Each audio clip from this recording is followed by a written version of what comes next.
नमस्ते दोस्तों। आजकल के पैंडेमिक के टाइम पे हमारा जो ये नमस्ते है उसकी इम्पोर्टेंस बहुत ज़्यादा है। आज के टाइम में किसी से हाथ मिलाना तो गलत ही होगा, लेकिन नमस्ते करना बिल्कुल सही है। और अगर आप नमस्ते के बारे में बात कर ही रहे हो तो कोई कहता है कि नमस्ते में एक्यूप्रेशर पॉइंट्स दबते हैं हाथ में, कोई कहता है कि इससे ब्लड फ्लो बढ़ता है। लेकिन आजकल के टाइम पे नमस्ते करना और हाथ धोना, ये दोनों काम आपके आपके परिवार के लिए, आसपास के लोगों के लिए बहुत ज़रूरी है। तो दोस्तों, किसी से भी मिले नमस्ते जरूर करें, बाहर से आए कहीं भी आए बार बार हाथ जरूर धोएं। ये दो काम जरूर करें। ये देखो, ये मैंने बनाए हैं चिली पनीर। इसमें पनीर होगा एकदम सुपर क्रिस्पी। ये ड्राई चिली पनीर मैंने बनाया है और अगर आप इसको 15-20 मिनट बाद भी खाओगे तब भी पनीर एकदम क्रिस्पी रहेगा। तो दोस्तों, इसको बनाना तो बिल्कुल बनता है।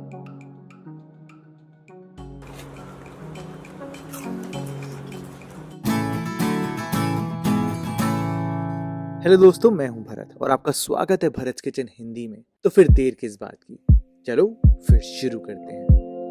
हिमालय प्योर हैंड्स तुलसी प्योरीफाइंग हैंड वॉश को एनरिच किया गया है एकदम प्योरेस्ट फॉर्म ऑफ तुलसी से। तुलसी तो आपको पता ही है कि हमारे आयुर्वेदा में अपनी एंटी माइक्रोबियल प्रॉपर्टीज के लिए बहुत माना जाता है, जो कि इन्फेक्शन कॉजिंग जर्म्स को किल करने में मदद करता है। तो हिमालय अपने हैंड वॉश में यूज करता है तुलसी की शक्ति and scientific research of Himalaya. तो आयुर्वेदा और साइंस मेक श्योर करता है कि 99.9% जर्म्स जो है वो हाथ धोते हुए ही खत्म हो जाए। और मुझे इसकी बेस्ट बात ये लगती है कि जब आप इससे हाथ धो तो इससे तुलसी की बहुत बढ़िया खुशबू आती है और हाथ भी एकदम सॉफ्ट हो जाते हैं। अब ये चिली पनीर बनाने के लिए सबसे पहले आपको यहाँ पर एक प्रिपरेशन करनी होगी। मैंने यहाँ पर कैप्सिकम लिया है, प्याज लिया है, हरी मिर्च ली है, अदरक लहसुन लिया है।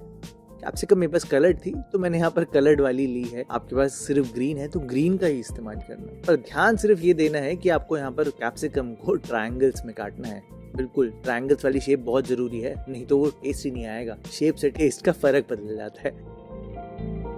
मैंने यहाँ पर मिर्चों को ऐसे स्लाइसेस में कर दिया है और जो अनियंस है, अनियंस के आप यहाँ पर बल्ब्स निकाल लेना। बिल्कुल ऐसे ऐसे जब आप कट लगाओगे तो बहुत आराम से ही आपको अनियन बल्ब्स मिल जाएंगे। और हाँ, अदरक लहसुन को मत भूलना है, सबसे इम्पोर्टेंट इंग्रेडिएंट है यहाँ पर। मैंने यहाँ पर अदरक और लहसुन दोनों को एकदम फाइनली चॉप कर दिया है, लेकिन थोड़ी सी अदरक लहसुन को मैंने यहाँ पर मिक्सी में भी ग्राइंड किया है, क्योंकि ये मेरी पनीर के मैरिनेशन में बहुत काम आएगी। जिससे कि पनीर और फ्लेवरफुल बनेगा, जूसी बनेगा, बड़ा काम आएगा ये। तो आप यहाँ पर अदरक लहसुन का पेस्ट ज़रूर बना लेना। अच्छा, जब हम मैरिनेशन की बात कर रहे हैं तो पनीर की भी बात कर लेते हैं। मैंने यहाँ पर 200 ग्राम पनीर लिया है और उसको यहाँ पर ऐसे क्यूब्स में काट लिया है। बहुत बड़े पीसेस में मत रखना, क्योंकि हम कोटिंग भी करेंगे ना। अब पनीर के अंदर तक फ्लेवर जाना बहुत ज़रूरी है। तो मैंने यहाँ पर सबसे पहले पनीर की मैरिनेशन में नमक लगाया है। नमक के साथ साथ थोड़ी सी काली मिर्च डाली है और वो जो अदरक लहसुन का पेस्ट हमने बनाया था ना, बड़ा इंपॉर्टेंट वाला, वो चम्मच भर कर आप यहाँ पर डाल देना और इन सब चीज़ों को पहले अच्छे से मिला लेना। अब ये सब चीज़ें चिपकनी भी तो चाहिए ना पनीर से, तभी तो फ्लेवर इंटैक्ट रहेगा। तो मैंने यहाँ पर बस 2 चम्मच मैदा लगा दिया है। 1 से 2 चम्मच इनफ होगा। बेसिकली ये मॉइस्चर एब्जॉर्ब कर लेगा और इससे जितने भी फ्लेवर्स हैं वो अच्छे से चिपक जाएंगे। तो इसको आप मैरिनेशन के लिए छोड़ देना, लगभग 5 से 10 मिनट के लिए। लंबे टाइम के लिए छोड़ सकते हो तो और भी बढ़िया है। कोटिंग की बात कर लेते हैं। तो कोटिंग के लिए मैंने यहाँ पर आधा कप मैदा लिया है। हमें सुपर क्रिस्पी कोटिंग बनानी है तो आप रेशियो ध्यान देना। कोटिंग के लिए आधा कप मैदा और 1/4 कप कॉर्नफ्लावर, यही रेशियो आप बना के चलना, जिससे कि बैटर जो है वो लंबे टाइम तक क्रिस्पी रहेगा। यही सीक्रेट है। खैर, इसमें आपने यहाँ पर नमक डालना है और नमक के साथ साथ मैंने यहाँ पर काली मिर्च डाली है फ्लेवर के लिए। और अब आता है मेरा सीक्रेट इंग्रेडिएंट, वो है बैटर में मोइन डालना, यानी कि 2-3 टेबलस्पून तेल डालना। तेल डालने से ये हल्का सा खस्ता बैटर बनेगा और ये लंबे टाइम तक क्रिस्पी रहेगा, सिर्फ इतने से पॉइंट से। तो सबसे पहले आप तेल को इस ड्राई मिक्स में अच्छे से मिला लेना और अब धीरे धीरे करके आपने पानी डालना है। ध्यान रहे, पानी बहुत ज्यादा बिल्कुल मत डालना, थोड़ा थोड़ा करके डालना। 1/2 कप यहाँ पर काफी होगा पानी, बहुत ज्यादा पानी यहाँ पर बिल्कुल भी नहीं डालना। अगर हमने पतला बैटर बनाया तो कोटिंग जो है वो टिकेगी नहीं और पनीर जो है वो लंबे टाइम तक क्रिस्पी नहीं रहेगा।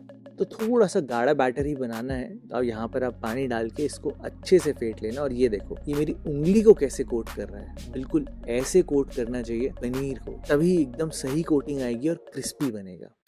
सॉसेस की भी बात कर लेते हैं। अब मैंने आपको क्रिस्पीनेस का सीक्रेट तो बता दिया, लेकिन दूसरा सीक्रेट भी आप जान लो कि सॉसेस जो है उनमें लिक्विड ज्यादा नहीं होना चाहिए। तो मैंने इसलिए यहाँ पर 1/4 कप पानी लिया है और इतना ही इनफ होगा।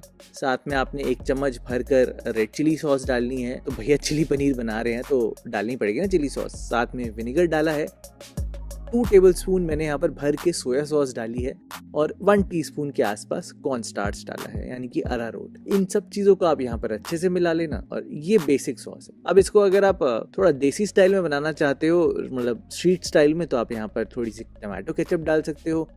अगर रेस्टोरेंट स्टाइल में बनाना चाहते हो, स्वीट नहीं बनाना चाहते, तो टमाटो केचप को आप उड़ा देना।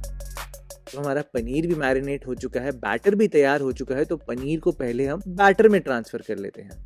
मैंने तेल को यहाँ पर गर्म होने के लिए छोड़ दिया है मीडियम फ्लेम पर, और पहले पनीर को हम बैटर में ट्रांसफर कर देते हैं। आप बैटर को अच्छे से चारों तरफ अच्छे से कोट कर देना, और वो जो हमने पहले मैदा लगाया था ना कोटिंग, वो और भी चिपकने में हेल्प करेगी इस बैटर को। और अब इसको तेल में कैसे ड्रॉप करना है, क्योंकि ये थोड़ा सा चिपका चिपका है ना, तो आप एक टूथपिक लेना या फोक लेना, दोनों में से कुछ भी ले सकते हो, और सीधा ही आप जब मीडियम हॉट ऑयल में, यानी कि 150 डिग्रीज पे जब आप डालोगे, यानी कि मीडियम तेल में, तो ये सीधा ही ऐसे ऊपर आना चाहिए। देखो तभी सही बनेगा। और अगर हमें सुपर क्रिस्पी बनाना है तो जो दूसरा सीक्रेट है जो हमें फॉलो करना ही पड़ेगा, वो है डबल फ्राइंग। डबल फ्राइंग बहुत जरूरी है। रिजल्ट तो तभी आएगा। अगर आप सिंगल फ्राई करके सीधा ही इसको सॉस में डाल दोगे तो जो कोटिंग है वो गलने लग जाएगी। लंबे टाइम तक क्रिस्पी चिली पनीर तो बिल्कुल भी नहीं रहने वाला।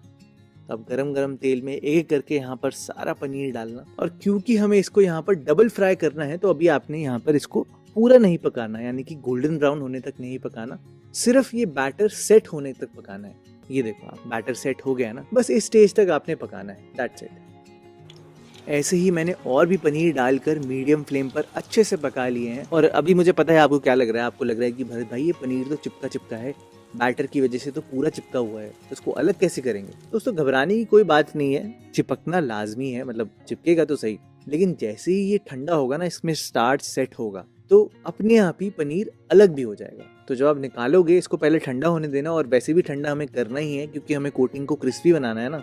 और जब तक हमारा तेल भी सुपर हाई हो जाएगा, क्योंकि हमें 180 डिग्री के आसपास तेल चाहिए इस बार, और हाई फ्लेम पर पकाना है, तो हमारा तेल भी एकदम गर्म हो जाएगा। पनीर जैसे ही ठंडा होगा आप उसको अलग भी कर पाओगे, और सीधा ही आपने इसको 180 डिग्री वाले तेल पर, यानी कि गरम गरम तेल में डालना है, और इसको गोल्डन ब्राउन होने तक इस बारी पकाना।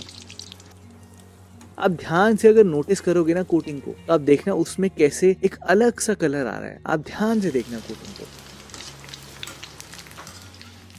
बड़ा इंपॉर्टेंट पॉइंट है ये। मतलब क्रिस्पीनेस तो इस बार आप देख ही सकते हो कि कितना क्रिस्पी है, लेकिन अगर आप ध्यान से नोटिस करोगे तो इसके ऊपर का टेक्सचर अगर हम सीधा फ्राई कर देते तो उससे अलग आ रहा है।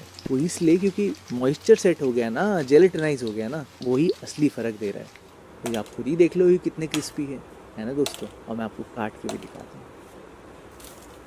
अंदर बढ़िया फ्लेवर है और बाहर एक छोटी सी कोटिंग है जो इसको बहुत ही क्रिस्पी बनाती है। ये तो चाइनीज पकोड़े बन गए या पनीर के पकोड़े बन गए। तो फटाफट से भैया चिली पनीर खत्म करते हैं। तो पहले मैंने तो यहाँ पर वॉक का इस्तेमाल किया है, तो मैंने यहाँ पर पहले अच्छी तरह से इसमें चारों तरफ तेल लगाया है। तेल हम पूरा यूज नहीं करने वाले, मैं सिर्फ वॉक को गर्म करने के लिए ऐसे तेल लगा रहा हूँ। तेल तो हम थोड़ा सा ही डालेंगे, बहुत ज्यादा नहीं डालने वाले। दूसरी बात जो ध्यान देना वो ये है कि हमें यहाँ पर हाई फ्लेम पर कुकिंग करनी है। तो हाई फ्लेम पर फटाफट से आप यहाँ पर पहले अदरक लहसुन डालना जो फाइनली कटा हुआ था, साथ में प्याज भी डाल देना, हरी मिर्चें भी डाल देना, और हाँ कैप्सिकम भी डाल देना। ये सारी चीज़ें आप पहले ही डाल देना। हाई फ्लेम पर पका रहे हैं। ये जो वॉक है एकदम गर्म है, आप ऐसे कढ़ाई में भी पका सकते हो, कोई दिक्कत की बात नहीं है। हल्का सा आपने टॉस करना है थोड़ी देर तक ही, आपको इसको ज्यादा बिल्कुल भी नहीं पकाना। 2 मिनट से ऊपर बिल्कुल मत पकाना हाई फ्लेम पर। 2 मिनट बाद ही आप यहाँ पर सॉस डाल देना, लेकिन सॉस डालने से पहले उसको एक बारी चला जरूर देना, क्योंकि सॉस में अरारोट था ना, वो नीचे सेटल हो जाता है। तो चलाने के बाद फिर आपने यहाँ पर फ्लेवर्स डालने हैं, जैसे कि आधा चम्मच काली मिर्च, 1 चम्मच तक नमक, 1 चम्मच तक चीनी, क्योंकि मैं यहाँ पर स्वीट चिली पनीर बना रहा हूँ। अगर अगेन आप स्वीट नहीं बना रहे तो चीनी को आप स्किप कर सकते हो।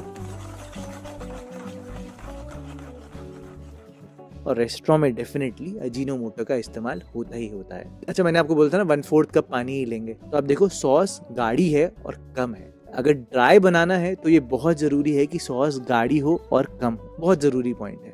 अब पनीर डालने से पहले आप गैस को बंद कर देना। ध्यान रहे, गैस को बंद करना बहुत ज़रूरी है ताकि जितनी भी पैन में स्टीम हो वो एकदम ऊपर आ जाए और निकल जाए, नहीं तो ये स्टीम जो है वो पनीर को सॉफ्ट कर देगी। तो जैसे ही आप गैस को बंद करो, फिर उससे 10 सेकंड बाद ही आप यहाँ पर पनीर को डाल देना, उसको अच्छे से इसमें टॉस कर देना। और मैंने गैस को फिर से ऑन कर दिया है एक बारी ताकि हीट अप हो जाए सब कुछ। And that's it, chilli paneer बन के पूरा तैयार है। आप देखो कितना बढ़िया लग रहा है और ये लंबे टाइम तक क्रिस्पी रहने वाला चिली पनीर है।